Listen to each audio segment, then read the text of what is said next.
আসসালামু আলাইকুম। আয় বুঝে ব্যয় করা কেন জরুরি এবং কেন এই শর্তটি সর্বসাধারণের জন্য প্রযোজ্য, আজকে সেটা নিয়ে আলোচনা করা হবে। আমি ইখলাসউদ্দিন জুয়েল, বাই পারফিউম ইন বাংলাদেশ.com এর প্রতিষ্ঠাতা, এসইও সার্ভিস প্রোভাইডার.org এর প্রতিষ্ঠাতা, পারফিউমফ্রেশ.com এর প্রতিষ্ঠাতা। আয় বুঝে ব্যয় করা জরুরি কেন?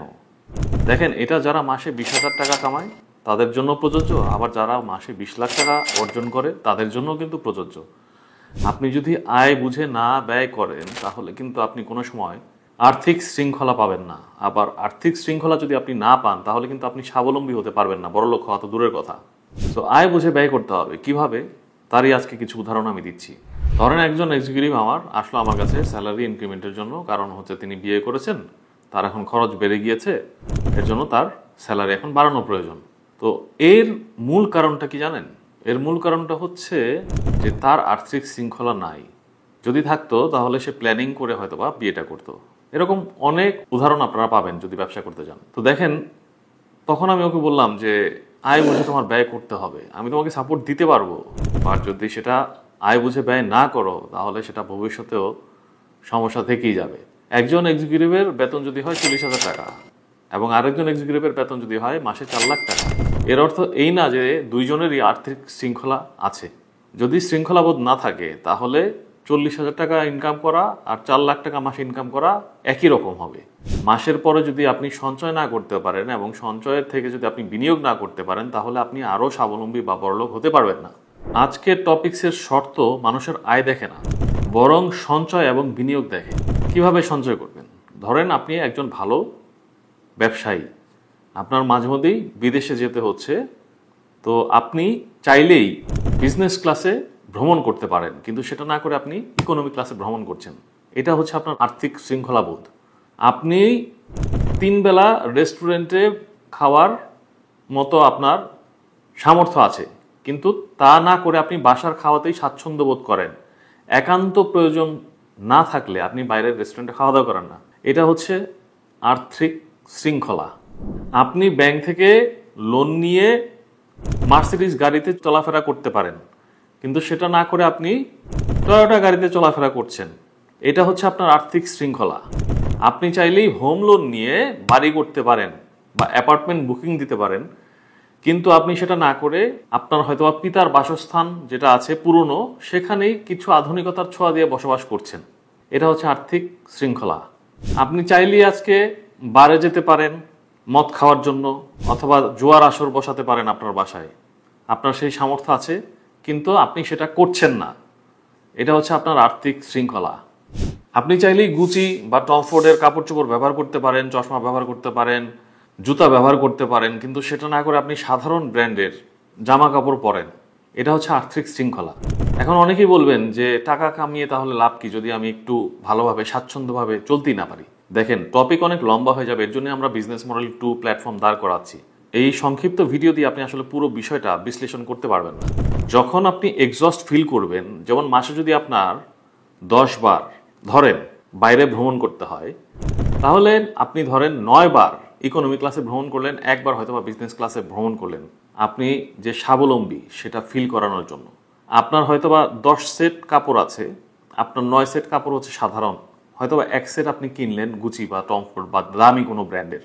এইটা আপনার ম্যাচ করে চলতে হবে। ধরেন আপনার এখন আর আগের গাড়িটা ভালো লাগছে না, আপনি চাইলে মার্সিডিজ গাড়ি কিনতে পারবেন, কিন্তু সেইটা না করে আপনি যদি ওই টাকাটা ব্যবসায় খাটান তাহলে আরও আপনার প্রফিট আসবে। তো সেই ক্ষেত্রে আপনি পুরনো হয়তো বা সেকেন্ড হ্যান্ড গাড়ি ব্যবহার করছেন, ওটা বিক্রি করে দিয়ে আপনি নতুন গাড়ি কিনতে পারেন, মার্সিডিজ নাই কিনলেন। এটা হচ্ছে আর্থিক সচ্ছলতা। ফাইন্যান্সিয়াল ফ্রিডম বলে একটা কথা আছে, তো এটা সবাই অর্জন করতে পারে না। অনেকে আছে কম রোজগার করে কিন্তু বাসায় শান্তিতে ঘুম আসতে পারে পরিবার পরিজনদের নিয়ে। তার রাত্রে ঘাম হয় না ঘুমের মধ্যে যে ব্যাংকের লোক এসে আমাকে গলায় চাপ দিয়ে ধরে টাকা নিবে, বা যে টাকা হোম লোনের মাধ্যমে অ্যাপার্টমেন্টটা নিয়েছে সেই টাকা পরিশোধ করতে পারছে না, সেই অ্যাপার্টমেন্ট তার ঘুম হচ্ছে না। তাদের চেয়ে যারা কম রোজগার করে ফ্যামিলির সাথে আনন্দের সাথে রাত্রে ঘুমাচ্ছে তারা সুখী না? তো আপনাকে জানতে হবে আর্থিক শৃঙ্খলা কিভাবে আনতে হয়। দেখেন, আর্থিক শৃঙ্খলা আনার জন্য আপনার মন মানসিকতার পরিবর্তন করতে হবে। এটা হচ্ছে সর্বপ্রথম শর্ত। আপনি যেভাবে বড় হয়েছেন, যে চিন্তা ধারণা নিয়ে বড় হয়েছেন, বা যেভাবে যা দেখে বড় হচ্ছেন, এগুলোর উপর নির্ভর করে আপনি আর্থিক শৃঙ্খলা আপনার লাইফে আনতে পারবেন না। ধরেন আপনার 50,000 টাকা আছে, সঞ্চয় করেছেন, যদি সেই 50,000 টাকা আপনি বিনিয়োগ না করে একটা আলমারিতে রেখে দেন, 5 বছর পরে যদি সেই আলমারি থেকে 50,000 টাকা বের করেন, তাহলে কত টাকা পাবেন? 50,000 টাকা, 1 টাকাও কি বেশি পাবেন? তাহলে আপনাকে বিনিয়োগ শিখতে হবে। সঞ্চয়ের পাশাপাশি আপনি ভালো খাতে বিনিয়োগ করতে পারবেন। যদি করেন তাহলেই হচ্ছে আপনার টাকায় টাকা আনবে। এই যেটা আমরা বলি টাকায় টাকা আনে। দেখেন, আমি perfume-fresh.com তো দুবাইতে চালু করলাম, BPIB buy perfume in Bangladesh চালু করেছি বাংলাদেশে। তো যখন আমি শুরু করেছিলাম তখন অল্প পুঁজিতে শুরু করেছিলাম, তারপরে দেখলাম যে এখানে মুনাফা আসছে। আমার তখন আরও বিজনেস ছিল, বাইরের দেশের গ্রাহকদের আমি সার্চ ইঞ্জিন অপটিমাইজেশন সেবা দিয়ে থাকতাম। পরে সেই বাইরের দেশের কাস্টমারদের বা গ্রাহকদের সেবা প্রদান বন্ধ করে সম্পূর্ণভাবে সেই সেবাটা আমি আমার নিজের কোম্পানিতে দিই, এবং আমার ব্যবসা থেকে যে প্রফিটটা আসছে সেই প্রফিটের অধিকাংশই আমি আবার বিনিয়োগ করি আমার ব্যবসায়। এইভাবে বিনিয়োগ করতে করতে করতে করতে আমাদের আলহামদুলিল্লাহ এখন 3টা শোরুম আছে। এখন আমার দুবাইতে পারফিউমের অফিস হয়েছে। তো আমি যদি আয় বুঝে ব্যয় না করতাম তাহলে কিন্তু এই আমার 3টা শোরুমও থাকতো না, আমার দুবাইতেও অফিস চালু করতে পারতাম না। তো এইটা আমি যে অনেক টাকা নিয়ে আসছি মার্কেটে এরকম না। তো আমার উদাহরণ হচ্ছে খুবই নগণ্য। আমার চেয়ে অনেক বড় বড় বিশিষ্ট শিল্পপতিরা আছে যাদের আপনারা যদি পর্যালোচনা করে দেখেন তাহলে দেখবেন যে তাদের আয় বেশি, ব্যয় কম, এবং তারা আয়ের অধিকাংশ অংশ হচ্ছে বিনিয়োগ করে, যে কারণে হচ্ছে তাদের অর্থ সম্পদ আরও বৃদ্ধি পাচ্ছে। তো আপনার আর্থিক শৃঙ্খলাবোধ আনার জন্য আপনার মন মানসিকতা পরিবর্তন করতে হবে। আপনার এক্সপেন্সিভ জিনিস ব্যবহার করে মানুষদেরকে শো অফ করার কোনো প্রয়োজন নাই। আপনার ব্যাংকে যত টাকা আছে সেটা হচ্ছে আপনার স্ট্রেংথ। আপনার গায়ে ডিজাইনারের কাপড় চোপড় আছে সেটা কিন্তু আপনার স্ট্রেংথ না।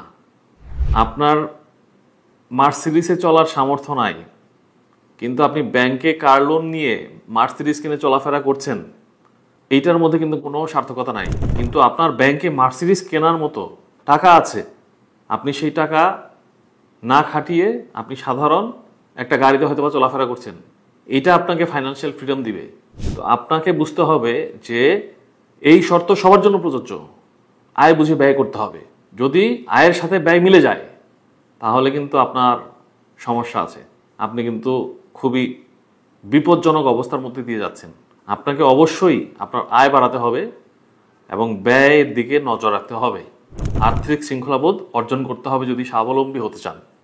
তো যদি আমার কথাগুলো সত্যি মনে হয়ে থাকে তাহলে আপনারা আমার চ্যানেলে সাবস্ক্রাইব করতে পারেন, কারণ এরকম ভালো ভালো কন্টেন্ট নিয়ে আমি আবার আপনাদের সামনে আসবো খুব শিগগিরই। Thank you.